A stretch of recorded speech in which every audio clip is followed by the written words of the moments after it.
5 reasons why concrete floors are ideal for your home.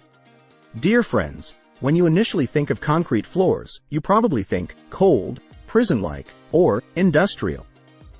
But with its ability to take on color and a polished sheen, coupled with its many benefits, concrete may become your new favorite on future projects. Be prepared to have your mind blown by how beautiful, elegant, and warm a concrete floor can look. Here are just some of the benefits of concrete floors. Sustainability. Concrete floors are a sustainable option if you use an existing concrete slab, avoiding the consumption of new materials. And they need not be relegated to basements or garages.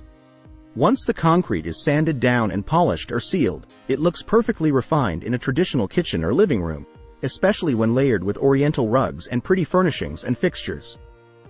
Easy care. The only maintenance required of concrete floors is weekly mopping with soapy water. I recommend installing a baseboard along with the concrete floor as well, even though you think you may not need it.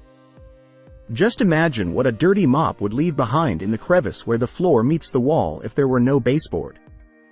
And it will make your choice look finished and intentional. Longevity. A floor that has been polished and maintained can be expected to last 100 years or more. In this home, let's appreciate how an aged and cracked concrete floor was not hidden under new tiles or carpet. Versatility. For exterior applications, silicone-based penetrating sealers can be used to avoid the wet look. We can see here how concrete is a good flooring material for indoor-outdoor transitions. Concrete also looks nice with actual stone veneer walls. It accentuates their rustic appeal. Concrete can be an economical and crafty choice in lieu of salvaged wood flooring. Stamping wet concrete with plank-like wood grain imprints creates a lovely effect. If you like the video, give it a thumbs up and share it with your friends. For more useful and interesting information, subscribe to Engineer Ajay Laud's channel, How to Make My House.